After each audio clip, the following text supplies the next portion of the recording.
صحابہ کرام علیہم الرضوان کی عزت اور عظمت کو جب ہم عمومی طور پر دیکھتے ہیں کہ مولا علی کو اور تمام صحابہ کو شرف صحابیت کے لحاظ سے، تو تب بھی دل اور دماغ میں یہ بات آتی ہے، اور قرآن کریم میں جو ترتیب بیان کی گئی ہے اس کی وجہ سے یہ بات روز روشن کی طرح واضح ہو رہی ہے کہ صحابہ کرام علیہم الرضوان ان کے درجے ویسے ہی رسول اللہ صلی اللہ علیہ وسلم کے ہاں اور اللہ کے ہاں موجود ہیں، جس طرح رب لم یزل نے اپنے رسولوں کے بارے میں ارشاد فرمایا۔ اور یہ حقیقت ہے کہ صحابہ کی شان انبیاء کرام کی شان جیسی نہیں ہے،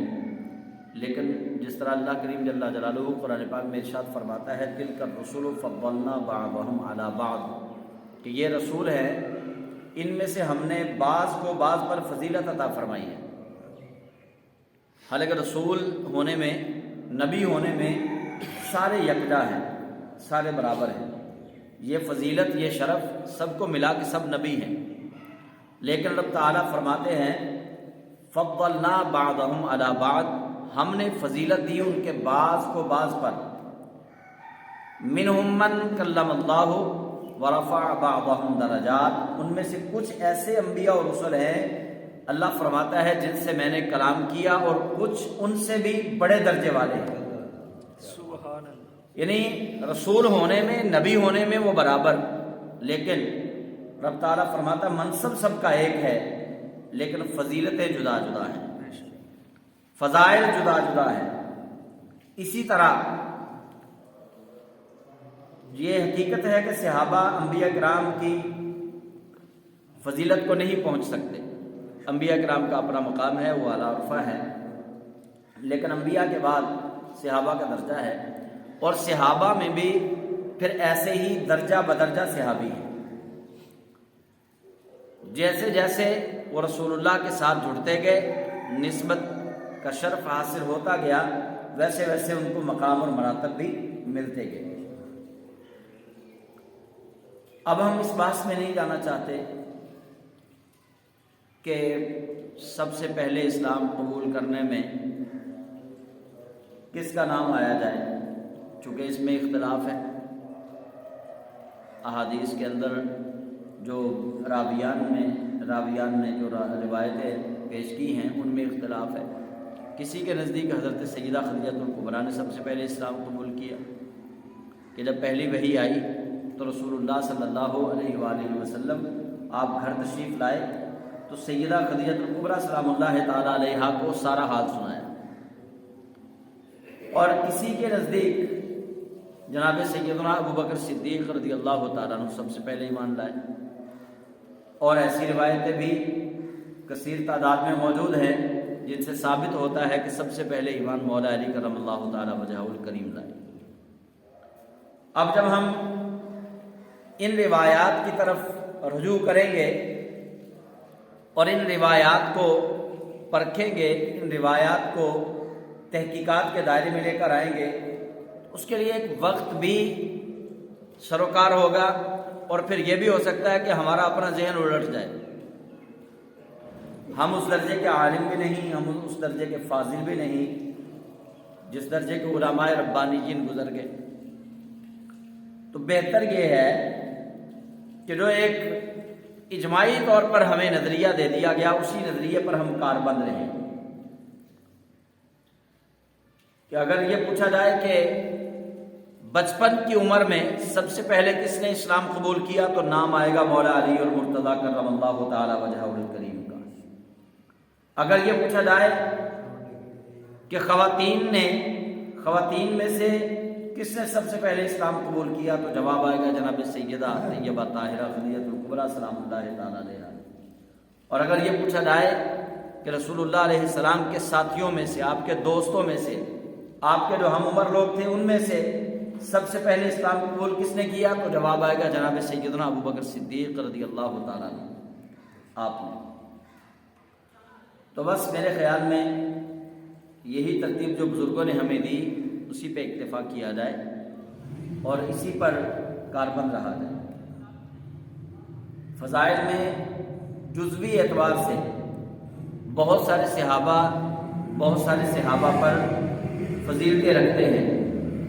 لیکن کلی طور پر اس امت کے اندر جو اجماع کی شکل اختیار کر گیا وہ مسئلہ، وہ نظریہ یہ ہے کہ حضور سید عالم صلی اللہ علیہ وآلہ وسلم کی پوری امت میں نبیوں کے بعد سب سے افضل حضور کی امت میں حضرت سیدنا ابوبکر صدیق رضی اللہ تعالیٰ عنہ ہے۔ اور خود حضرت مولا علی کرم اللہ تعالیٰ وجہہ الکریم سے بھی یہی منقول ہے کہ آپ سے جب بھی پوچھا گیا کہ سب سے افضل کون ہے تو آپ جناب سیدنا صدیق اکبر کا نام لیتے ہیں۔ پھر ان کے بعد لوگ پوچھتے کہ ان کے بعد کون افضل ہے، آپ حضرت سیدنا عمر فاروق رضی اللہ تعالیٰ عنہ کا نام لیتے ہیں۔ تو آج ہم ذکر خیر کریں گے مولا علی المرتضیٰ کرم اللہ تعالیٰ وجہہ الکریم کا، چونکہ 13 رجب المرجب آپ کا یوم ولادت ہے، آج 16 ہے، تو 13 کو غلامان علی نے اپنی اپنی بساط کے مطابق اپنے اپنے ذوق اور شوق سے انہوں نے تقاریب مقرر کی ہیں۔ آج چونکہ یہ جمعہ تھا تو میں نے سمجھا اس پہ بہتر یہ سمجھا کہ اس پہ کچھ گفتگو مولا علی کرم اللہ تعالیٰ وجہہ الکریم کے متعلق کی جائے۔ تو ہم انشاءاللہ العزیز مولا علی کرم اللہ تعالیٰ وجہہ الکریم آپ کے بارے میں کچھ باتیں سنیں گے، کچھ باتیں کریں گے۔ تو بہرحال یہ وہ حضور کی امت کے فرد ہیں مولا علی کرم اللہ تعالیٰ وجہہ الکریم، کہ جن کے ساتھ نبی پاک صاحب رولاک صلی اللہ علیہ وآلہ وسلم کا وہ رشتہ، وہ ناتا اور وہ تعلق ہے جو کسی اور کے ساتھ نہ رکھا گیا۔ آپ ابھی چھوٹی عمر میں تھے کہ رسول اللہ صلی اللہ علیہ وآلہ وسلم نے چونکہ آپ کی پرورش فرمائی، اور مولا علی کرم اللہ تعالیٰ وجہہ الکریم آپ کی ولادت باسعادت کے متعلق مختلف اقوال ہیں، اور ایک قول جو بڑا ہی مشہور ہے، اور وہ قول مشہور ہونے کی وجہ سے ایک اجماع کی شکل اختیار کر گیا، وہ ہے کہ آپ مولود کعبہ ہیں، یعنی آپ کی ولادت خانہ کعبہ میں ہوئی۔ اب اس پہ علماء نے بہت ساری باتیں کی، بہت ساری باتیں لکھی، اس پہ تحقیقات کی اور جاری ہیں، لیکن میں صرف یہ کہنا چاہوں گا اس پر کہ اگر یہ کہا جائے کہ حضرت مولا علی کرم اللہ تعالیٰ وجہہ الکریم آپ خانہ کعبہ میں پیدا ہوئے ہیں تو اس میں اسلام کو کوئی نقصان نہیں ہے، یہ کہنے میں اسلام کو کوئی نقصان نہیں، خانہ کعبہ کو بھی کوئی نقصان نہیں، اور مولا علی کرم اللہ تعالیٰ وجہہ الکریم کی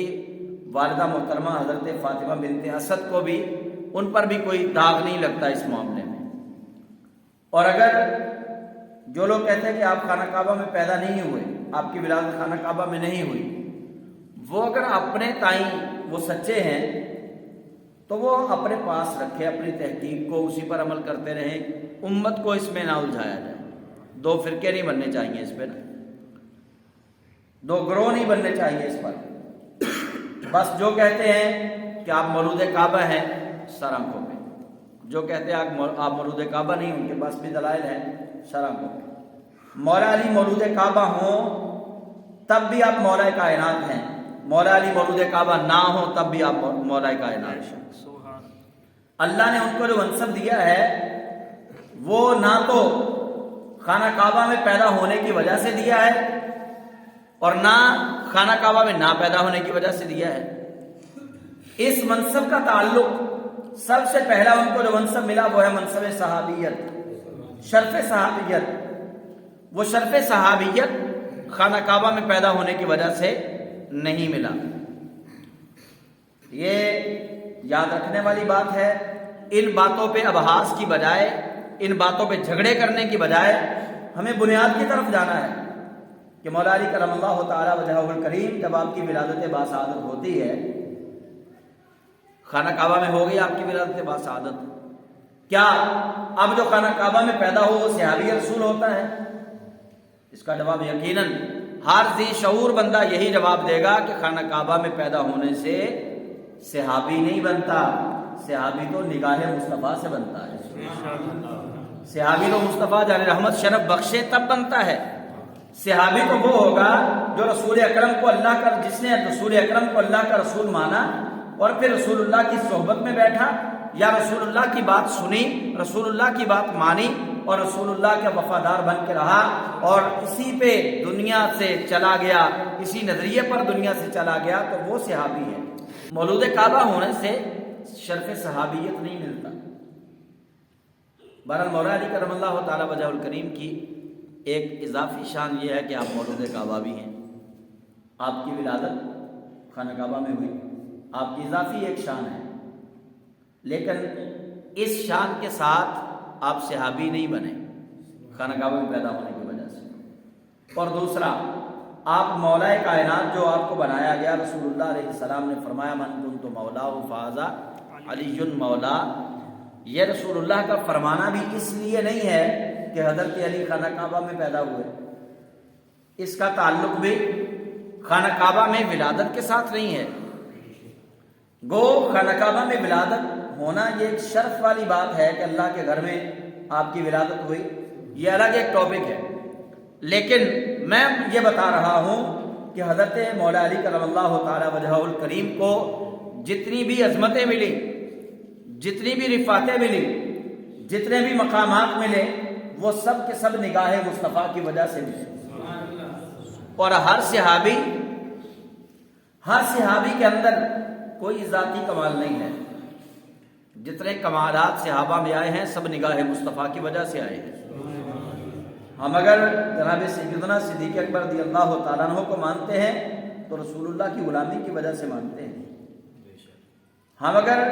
جناب سیدنا عمر کو، جناب سیدنا عثمان کو، جناب مولا علی کرم اللہ تعالیٰ وجہ الکریم اور جتنے نیک پاک باز لوگوں کو مانتے ہیں رسول اللہ کی وجہ سے مانتے ہیں۔ اور ابو جہل سے ہماری دشمنی رسول اللہ کی وجہ سے ہے، ابو لہب سے ہمارا بغض رسول اللہ کی وجہ سے ہے، عتبہ اور شیبہ سے ہماری دشمنی رسول اللہ کی وجہ سے ہے، یزید سے ہماری دشمنی رسول اللہ کو اذیت دینے کی وجہ سے ہے۔ ہماری تو جس کے ساتھ دشمنی ہے وہ بھی رسول اللہ کے لیے، جس کے ساتھ دوستی اور محبت ہے وہ بھی رسول اللہ کے لیے۔ وہ بابا جی ایک بڑا خوبصورت شعر پڑھا کرتے تھے کہ تیرے دشمناں نال میری دشمنی، تیرا ہر سجن میرے واسطے، ٹھیک ہے، کہ تیرے دشمناں نال میری دشمنی، تیرا ہر سجن میرے واسطے، کہ یا رسول اللہ آپ کے جو دشمن ہیں وہ ہمارے بھی دشمن ہیں، اور جو آپ کے سجن ہیں وہ ہمارے بھی سجن ہیں، جو آپ کے غلام ہیں، جو آپ کے تابع دار ہیں وہ ہمارے بھی آقا ہیں۔ اور اسی لیے تو ہمارے اکابرین نے ہمیں نعرہ یہ دیا ہے کہ نبی کا جو غلام ہے ہمارا وہ امام ہے۔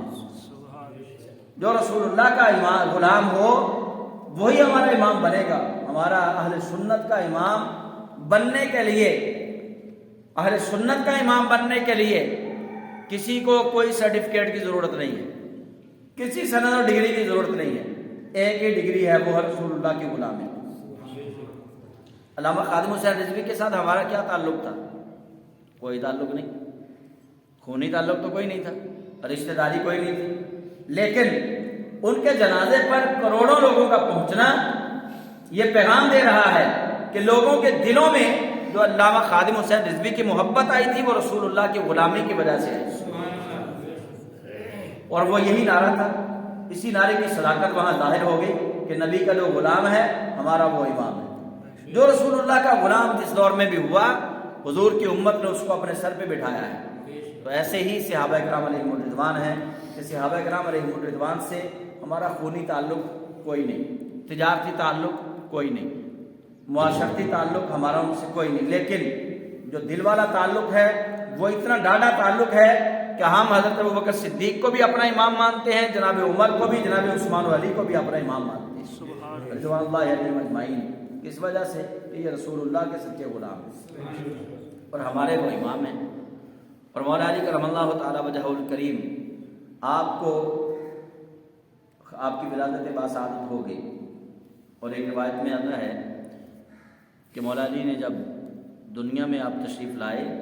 تو آپ کی آنکھیں بند ہیں، آنکھیں بند ہیں آپ کی، اور رسول اکرم صلی اللہ علیہ وآلہ وسلم تشریف لائے، آپ نے اپنی چچی جان سے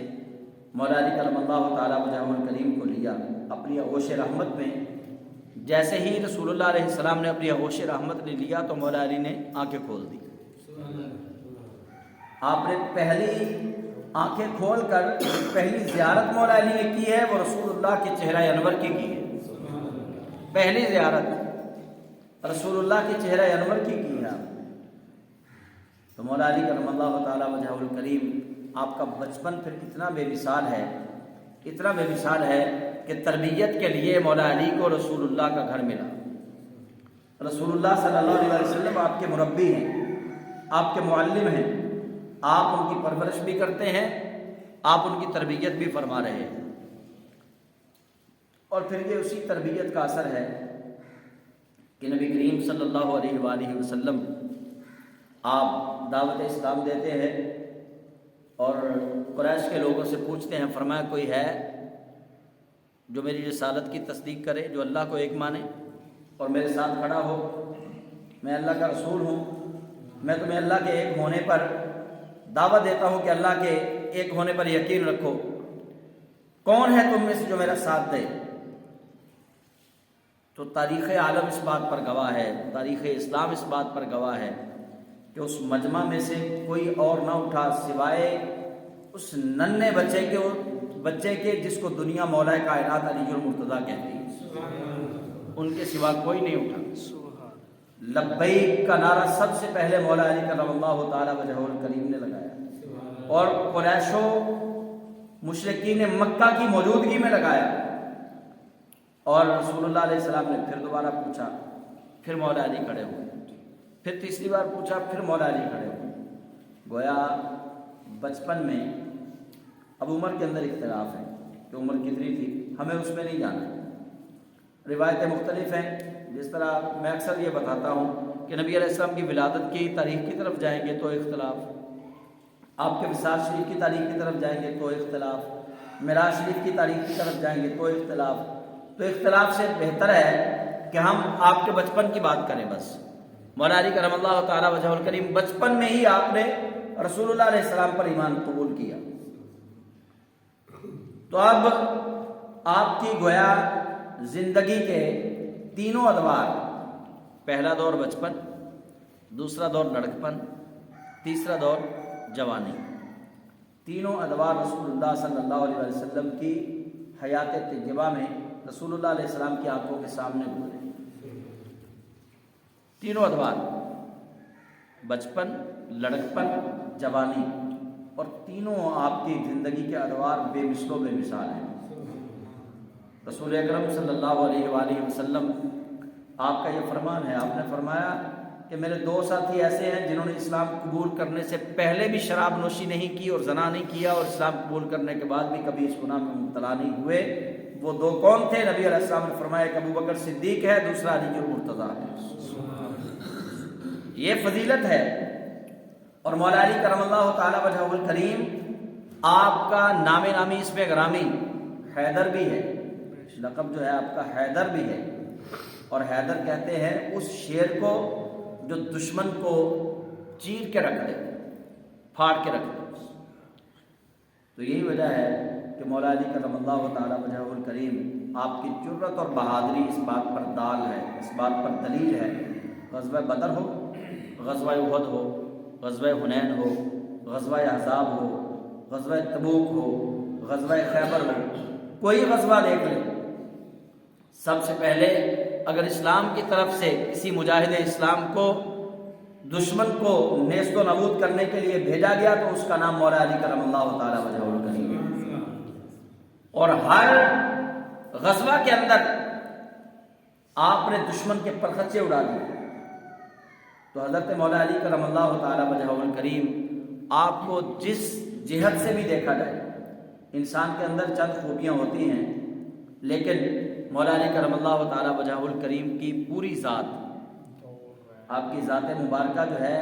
وہ خوبیوں کا مرکز، خوبیوں کا منبع اور محور ہے۔ ایک انسان کے اندر سب سے پہلی خوبی یہ ہونی چاہیے کہ وہ تقوی والا ہو ایک مسلمان، مولا علی کے تقوی کو دیکھ لے بے مثال، ورع کو دیکھ لے تو بے مثال، ظاہری باطنی صفائی کو دیکھ لے تو بے مثال، علم کو دیکھ لے تو بے مثال، آپ کے حسن کو دیکھ لے تو بے مثال، آپ کے سخاوت کو دیکھ لیں تو بے مثال، آپ کی شجاعت کو دیکھ لیں تو بے مثال، آپ کے صبر کو دیکھ لیں تو بے مثال، آپ کی عبادت کو دیکھ لیں تو بے مثال۔ جس جس جہت میں آپ مولا کائنات کو دیکھتے جائیں گے آپ کو ان کی بے مثل شخصیت نظر آتی جائے گی، اور آپ کا دل یہ کہنے پر مجبور ہو جائے گا کہ جب محمد عربی کا غلام ایسا ہے تو آقا کی شان کیسی ہوگی۔ سید عالم صلی اللہ علیہ وسلم کے یہ غلام ہیں مولا علی کرم اللہ تعالی وجہہ الکریم، جب ان کی بے مثل شخصیت ایسی ہے تو رسول اللہ علیہ السلام کی شخصیت کے کیا کہنے، ہر ان کی زندگی کے پہلو کو جب آپ دیکھیں گے آپ کو رسول اکرم صلی اللہ علیہ وسلم کی اطاعت گزاری میں اپنی زندگی بسر کرنے والا ایک فرد کامل نظر آئے۔ مولا علی کرم اللہ تعالی وجہہ الکریم جب آپ نے اسلام قبول کیا، ابھی عمر مبارک چھوٹی ہے، ابھی آپ بچپن میں ہیں، اب لوگوں نے علماء نے باتیں تو بہت کی ہیں اس پر، بڑے بڑے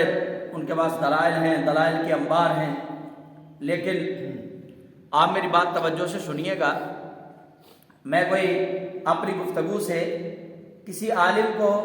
زچ نہیں کرنا چاہ رہا، لیکن میرے اپنے دل کے اندر یہ بات ہے کہ امام نسائی رحمۃ اللہ علیہ آپ نے خصائص علی کتاب لکھی، مولا علی کرم اللہ تعالی وجہہ الکریم کے خصائص پر، آپ کی خصوصیات پر، اس میں آپ یہ حدیث پاک لائے ہیں کہ مولا علی کرم اللہ تعالی وجہہ الکریم آپ کے والد گرامی قدر حضرت ابو طالب کو کسی نے شکایت کی، اس نے کہا کہ تیرا بیٹا خراب ہو گیا۔ انہوں نے پوچھا کیسے؟ وہ تو محمد کے رب کی پوجا کرتا ہے۔ حضرت ابو طالب سے کہا کہ تیرا بیٹا محمد کے رب کی پوجا کرتا ہے، جیسے وہ اپنے رب کی عبادت کرتا ہے تیرا بیٹا بھی ویسے ہی کرتا ہے۔ اب آپ نے جو سوچنے والی بات ہے، جو لوگ حضرت ابو طالب کو کافر کہتے ہیں ان کو سوچنا چاہیے کہ اگر حضرت ابو طالب بقول ان کے اگر حضرت ابو طالب کافر تھے تو آپ جواب کیا دینا چاہیے تھا حضرت ابو طالب کو؟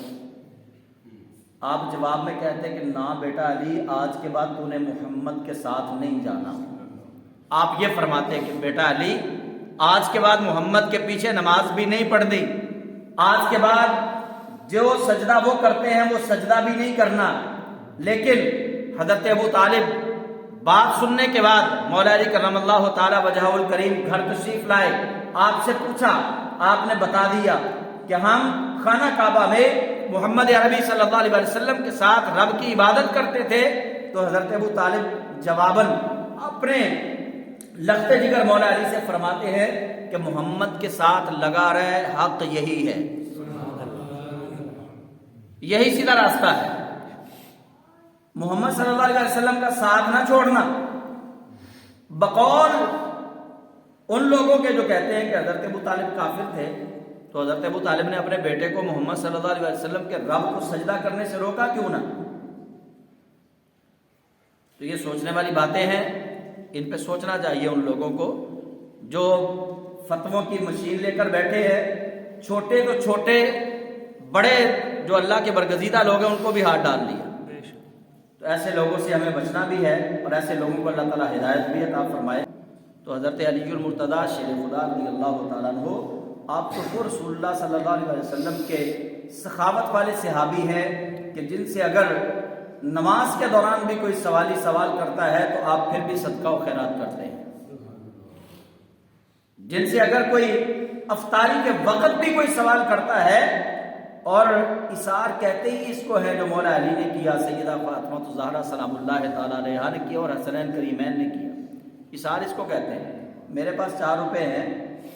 میں 2 کسی فقیر کو دے دوں، 2 اپنے پاس رکھ لوں، یہ اثار نہیں، یہ سخاوت ہے۔ اور میرے پاس روٹی کا 1 لقمہ ہے اور میری جان نکل رہی ہے، بھوک شدت سے زیادہ مجھے لگی ہوئی ہے اور میں روٹی کا ایک لقمہ میرے پاس ہے، کوئی فقیر آ کے سوال کرتا ہے کہ ایک لقمے کا سوال ہے، تو وہ لقمہ جو مجھے چاہیے میں اپنا آپ نہ کھاؤں بلکہ کسی فقیر کو دے دوں اللہ کے نام پہ، یہ احسار ہے کہ اپنے پاس رکھے کچھ نہ جائے۔ تو یہ تو گھرانہ وہ گھرانہ ہے کہ قرآن پاک کی آیت جب آپ نے روزہ رکھا، شہزادوں نے روزہ رکھا، سیدہ فاطمہ الزہرا سلام اللہ تعالیٰ علیہا نے روزہ رکھا، افطاری کے وقت سوالی سوال کرتا ہے، قرآن پاک میں وہ آیت اسی ترتیب سے آگے وَيُطْعِمُونَ الطَّعَامَ عَلَىٰ حُبِّهِ مِسْكِينًا وَيَتِيمًا وَأَسِيرًا۔ پہلے دن مسکین آیا، دوسرے دن یتیم آیا، تیسرے دن قیدی آیا، اور آیا بھی عین افطاری کے وقت۔ اللہ کریم حضور کی امت کو اِثار بتانا چاہتا تھا کہ اِثار کہتے کس کو ہے؟ فرمایا دیکھ لو فاطمہ و علی نے روزہ رکھا ہوا ہے اور پہلے دن مسکین آیا، افطاری کے وقت آیا، روزہ افطاری کا وقت ہے اور نوالا توڑ لیا گیا، افطاری ہے اور باہر مسکین سوال کرتا ہے اللہ کے نام پہ کھانا چاہیے۔ وہ نوالا جو توڑا تھا وہ بھی حلق میں نہیں اتارا بلکہ وہ بھی نیچے رکھا اور سارے کا سارا کھانا مسکین کو دے دیا۔ اور پھر یہ بھی دیکھیے کہ اگر کھانا زیادہ ہوتا نا تو پھر شاید ایک فقیر تھا باہر، زیادہ تو نہیں تھے نا، آدھا رکھ لیا جاتا، آدھا دے دیا جاتا، سارا مسکین کو دینا یہ بھی اس بات پر دلیل ہے کہ کھانا تھا ہی اتنا کہ ایک بندے کے لیے کافی تھا جو چاروں نے کھانا تھا۔ اگر کھانا زیادہ ہوتا تو پھر آدھا دے دیتے، کچھ رکھ لیتے، لیکن سارا کھانا دے دینا اس بات کی دلیل ہے کہ کھانا تھا ہی اتنا جو ایک بندے کے لیے کافی تھا، یہ 4 لوگوں نے کھانا تھا۔ دوسرے دن یتیم آتا ہے، پھر افطاری کا وقت ہے، وہ بھی دے دیا گیا۔ تیسرے دن قیدی آتا ہے، پھر افطاری کا وقت ہے، اس کو بھوک لگی ہے، وہ کھانا مانگتا ہے، اس کو دے دیا جاتا ہے۔ تو قرآن پاک بھی پھر اللہ تعالیٰ نے پھر وہی اعلان کیا، فرمایا وَيُطْعِمُونَ الطَّعَامَ عَلَىٰ حُبِّهِ مِسْكِينًا وَيَتِيمًا وَأَسِيرًا۔ فرمایا اثار سیکھنا ہے تو نبی کے گھر والوں سے سیکھنا، یہ تمہیں بتائیں گے اثار کیا ہے۔ کبھی یہ اپنا جو ان کو چاہیے کھانا وہ مسکین کو دے رہے ہیں، کبھی یتیم کو دے رہے ہیں، کبھی قیدی کو دے رہے ہیں۔ تو یہ مولا علی کرم اللہ تعالیٰ وجہہ الکریم آپ کے ذکر خیر کی یہ چند باتیں ہیں، چند باتیں۔ یہ تو ٹاپک اتنا طویل ہے اور آپ کے فضائل و مناقب اتنے ہیں کہ بیان نہیں ہو سکتے، اور یہ بات اپنے دل پہ لکھ لیجئے کہ جس نے مولا علی کو چھوڑا اور مولا علی کو چھوڑ کر وہ کہے کہ میں نبی کا ہونا چاہتا ہوں، رسول اللہ صلی اللہ علیہ وسلم کبھی اس کے نہیں ہو سکتے۔ حضرت عمر فاروق رضی اللہ تعالیٰ وہ جلالی طبیعت والے صحابی رسول ہیں کہ جو عبداللہ ابن ابی کا جنازہ پڑھنے پر بھی رسول اللہ صلی اللہ علیہ وسلم کو انہوں نے آقا علیہ السلام کی چادر کو پکڑ لیا تھا، یا رسول اللہ یہ تو منافق ہے، آپ اس کا جنازہ پڑھائیں گے؟ تو حضرت عمر کہہ رہے ہیں کہ علی ہر مومن کا مولا ہے، سبحان اللہ، علی ہر مومن کا مولا ہے۔ جب تک حضرت علی کو ہم دل سے مولا تسلیم نہیں کریں گے بات نہیں بنے گی۔ محبت رسول کے تقاضوں میں سے ایک تقاضا یہ بھی ہے کہ حضرت علی کو مولا ماننا پڑے گا۔ اگر ہم محبت رسول کا دم بھرتے ہیں، اطاعت رسول کی بات کرتے ہیں، تو حضرت علی کو مولا مانے بغیر کوئی چارہ نہیں۔ اور اہل سنت الحمدللہ اس بات پر متفق ہے کہ حضرت علی المرتضیٰ شیر خدا رضی اللہ تعالیٰ عنہ آپ مولا المسلمین ہیں، یعنی ہر مسلمان کے مولا ہیں۔ تو مولا علی کرم اللہ تعالیٰ وجہہ الکریم کی ولادت 13 رجب المرجب کو ہوئی، اور آپ کو رسول اللہ صلی اللہ علیہ وسلم کی صحبت، سنگت، آپ کی رفاقتیں، آپ کی قرابتیں وہ بچپن سے ہی میسر آئیں، اور یہی وجہ ہے کہ مولا علی کرم اللہ تعالیٰ وجہہ الکریم آپ کا نام دنیا میں ایسے چمک رہا ہے جیسے 4ویں رات کا چاند ستاروں میں چمک رہا ہوتا ہے۔ آپ کو اللہ تعالیٰ نے بڑے مقامات عطا فرمائے ہیں، مجھ جیسا طالب علم تو وہ بیان بھی نہیں کر سکتا۔ اللہ تعالیٰ مولا علی کرم اللہ تعالیٰ وجہہ الکریم آپ کے مزار پر انوار پر لا تعداد رحمتوں کا نزول فرمائے، اور اللہ تعالیٰ ان کی محبت میں زندہ رکھے، ان کی محبت میں موت دے، اور بروز قیامت ان کے محبین میں جگہ عطا فرمائے۔ آمین۔ وآخر دعوانا الحمدللہ رب العالمین۔